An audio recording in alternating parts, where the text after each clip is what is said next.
All right, this is Charlie Flowe World Sports Show. I am joined live by Houston Dash goalkeeper Haley Carter. I want to thank you for joining me today. Yeah, thank you, Charlie, for having me. So I guess this is the first time I've technically had a Marine on the show. I've had a former Navy player on, but this is the first time I had a Marine on the show. So I'm a little intimidated. So I hope you're nice to me. Oh, yeah, yeah. we're good people. Yeah, definitely. So it all goes down to I guess looking at maybe your high school career. When did it become a realistic an idea that you wanted to go be a part of the Naval Academy? Pretty early on. I mean, I got recruited to some other Division One schools, and I obviously grew up in the ODP pipeline in Region 3, and, so I was pretty heavily recruited, but, you know, I was watching a show in like eighth grade on Discovery Channel. It was about the service academies, and eighth grade obviously was quite a while ago for me, but and it was about each of the service academies, and I don't know, so I just thought it was really cool. I thought it was awesome.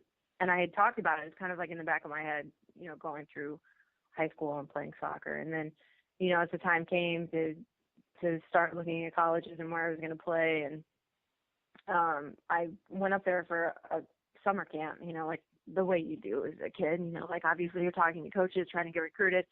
They've got camps, so you go. It's like the perfect opportunity to see the school. And so I went up there, and I roomed with two girls, one of which actually wound up getting recruited to Navy as well, and another one actually wound up going to West Point. But I don't know. I knew pretty early on that's what I wanted to do, and then it just kind of fell together, with the soccer program, and it just sort of worked out. I mean, I knew that I wanted to serve my country, and it was like the best of both worlds. It was win-win. So I got to play Division I college soccer, and go to the academy. So, and I did not go to the academy to play soccer. I got recruited there, obviously, so that was convenient. But I knew going into it that soccer was not going to be my primary focus. It's kind of like having a full-time job. I mean, you know how it is for Division I college athletes, but going through there, you don't go there to play soccer. It's not a school. You don't wake up and you're like, who has a really great soccer program in the Naval Academy? I'm just going to go play soccer there. There's more to it than that. Obviously you have a military obligation after you graduate. So,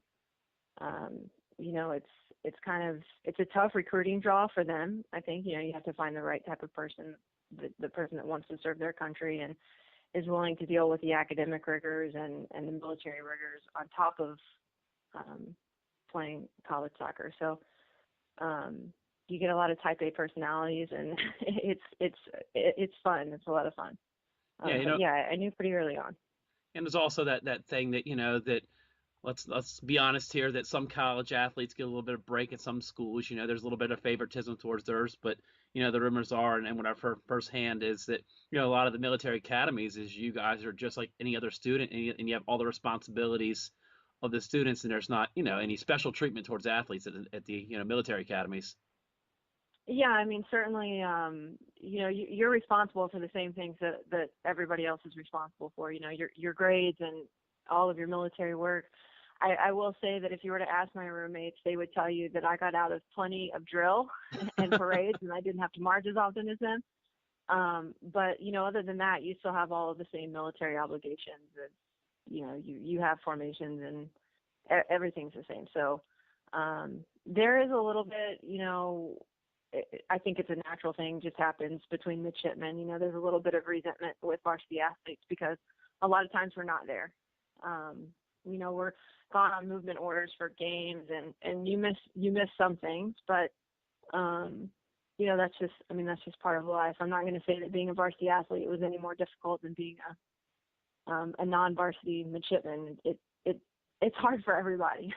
Everybody has their battle. So yeah, it's across the board. You still have the same expectations. You just have a pretty demanding extracurricular on top of everything else. A lot of times, as you guys aren't going to be winning national titles, but pound for pound, the military academy sometimes put out some of the best athletes, discipline wise, as in fitness wise, and some of those things where teams don't want to play you guys because you guys give 100% the entire game. Yeah, that's true. Erin McLeod and I were talking about that.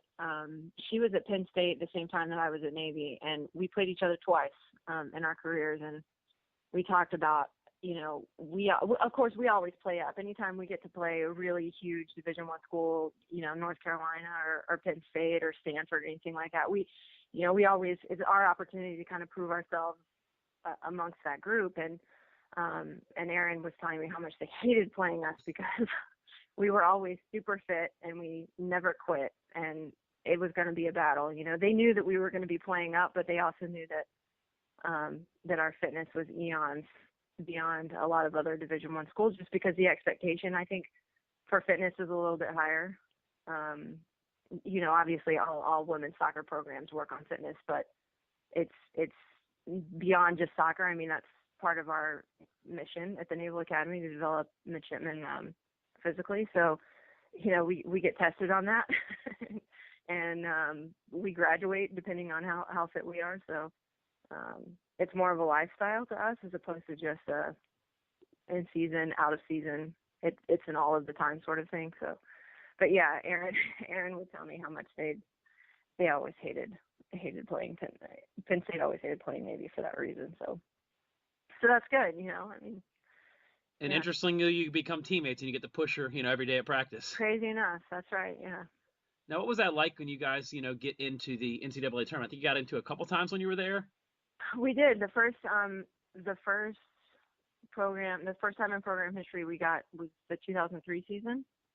And we played Penn State in the first round. That was one of the games that we played against Aaron, and they hammered us good. I think the score was like 5-0 maybe.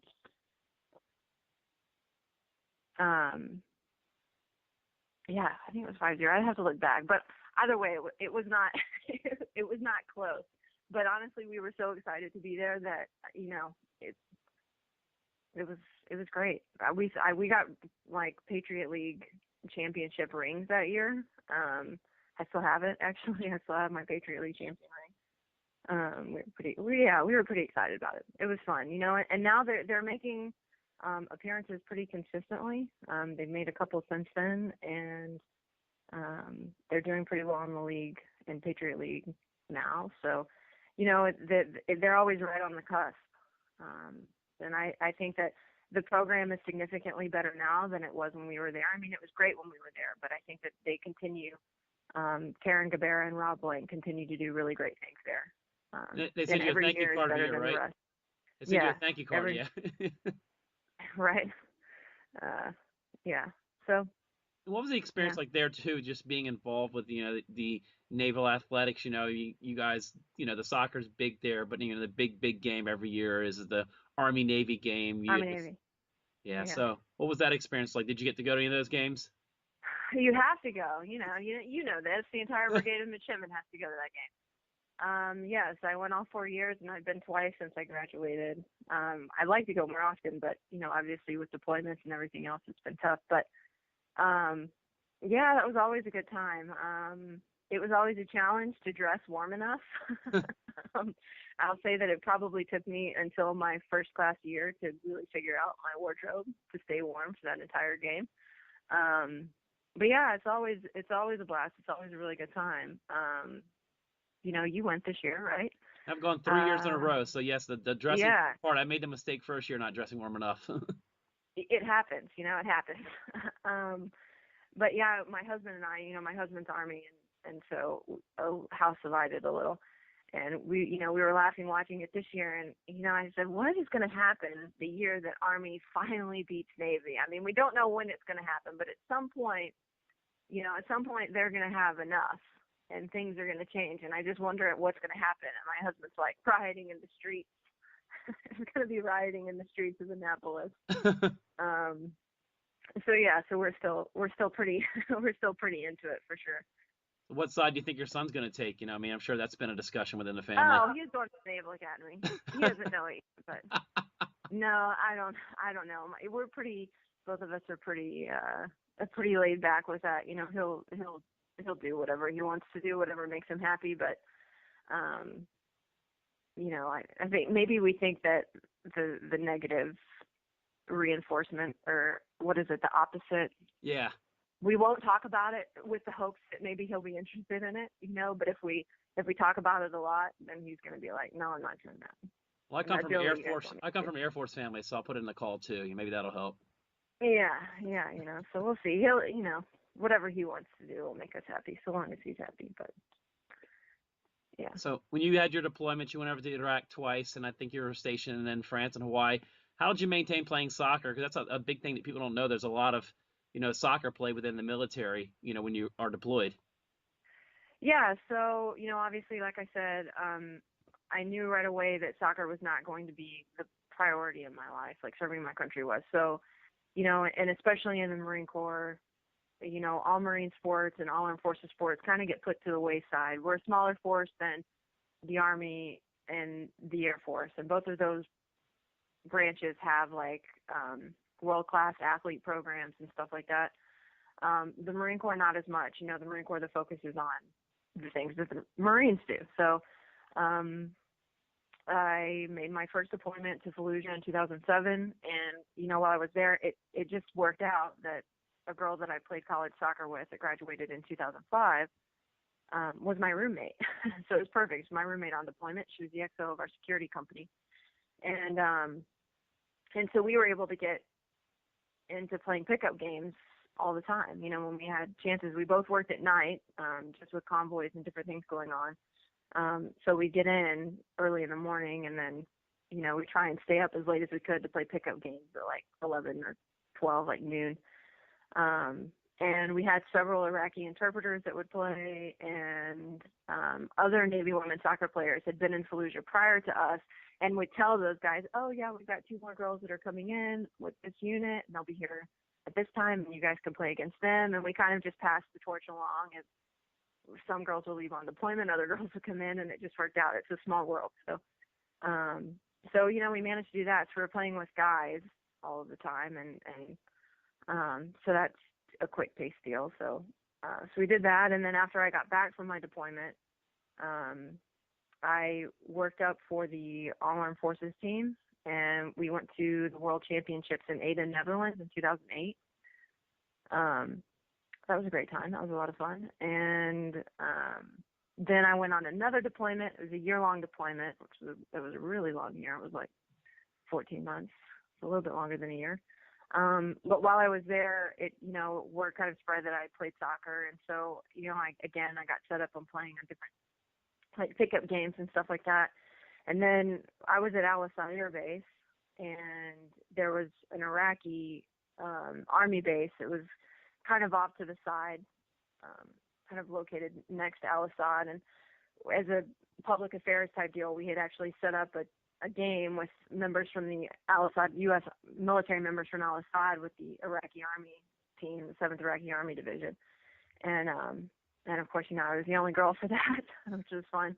And we actually went to their base and played, and it was really cool. And, the Iraqi guys thought, it was quite a novelty that there was a girl playing soccer, and everybody really enjoyed it. We had a good time.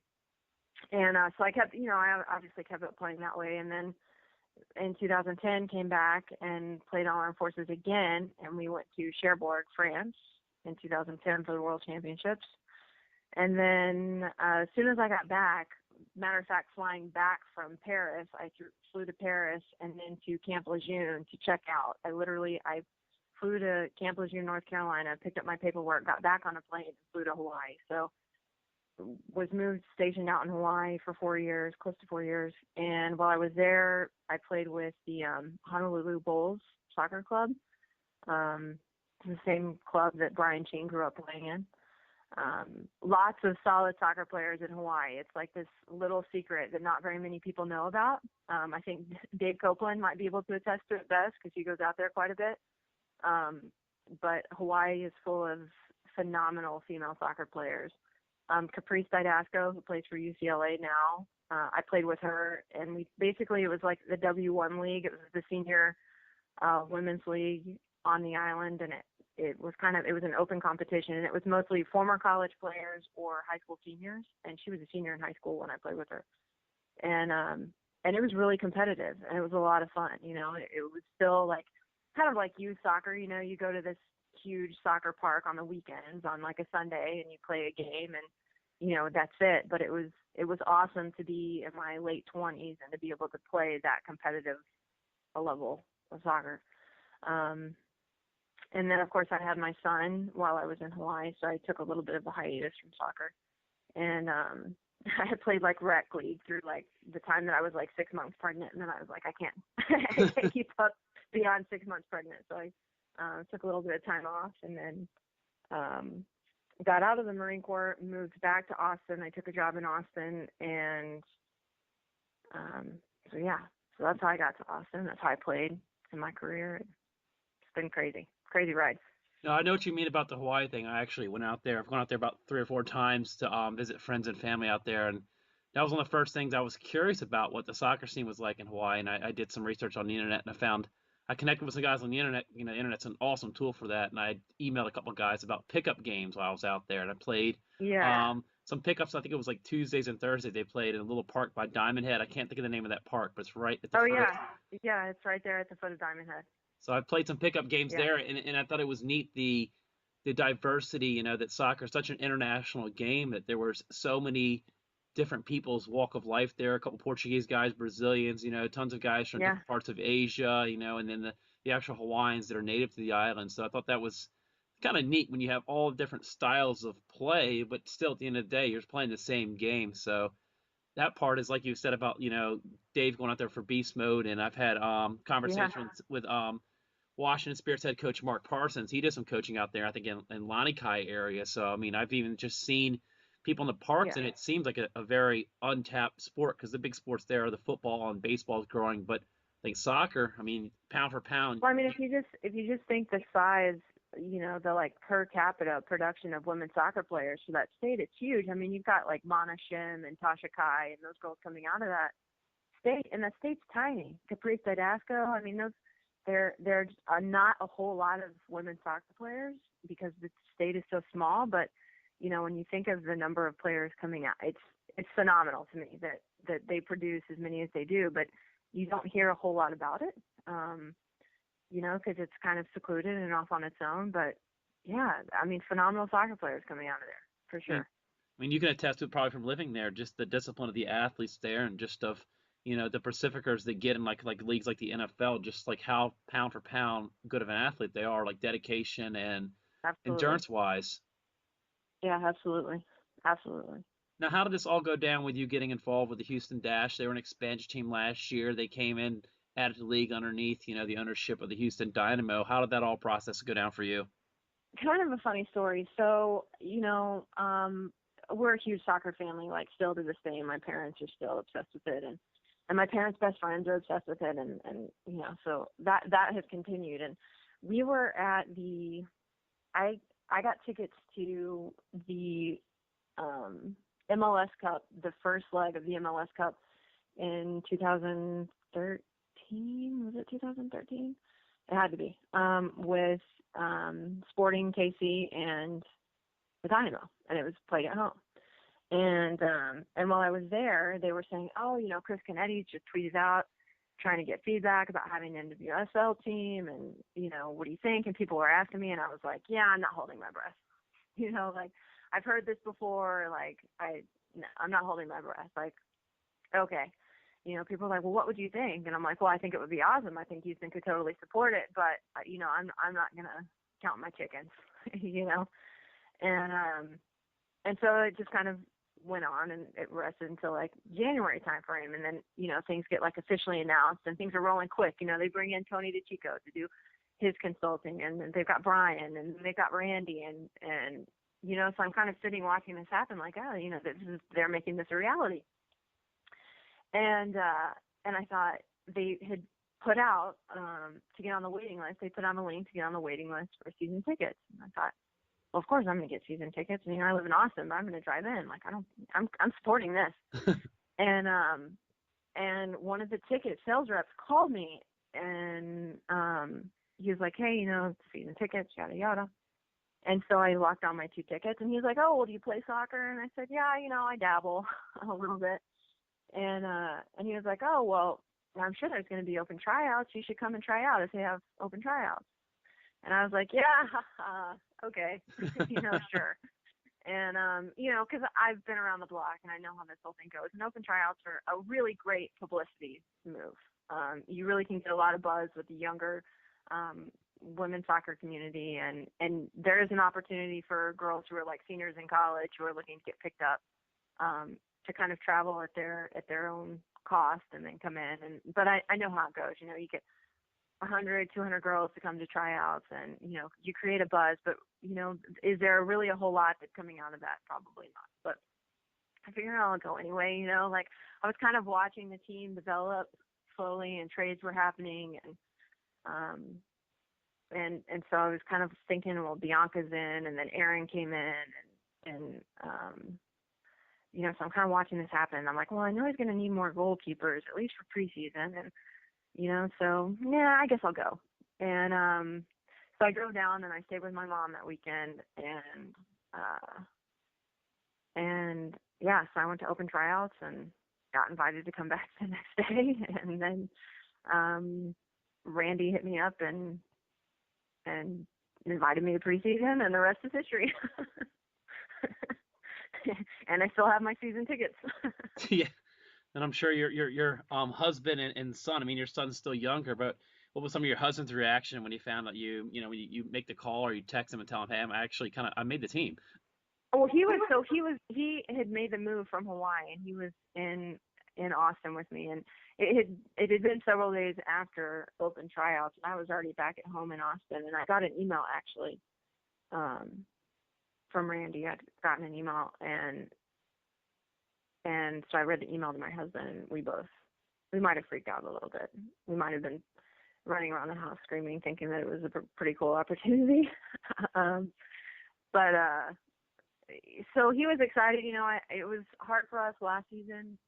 They stayed in Austin, and I stayed with my parents, my fabulous host family, during the season, and I made the commute back and forth quite a bit because I still have a full-time job, and so I still have to support that pays the bills.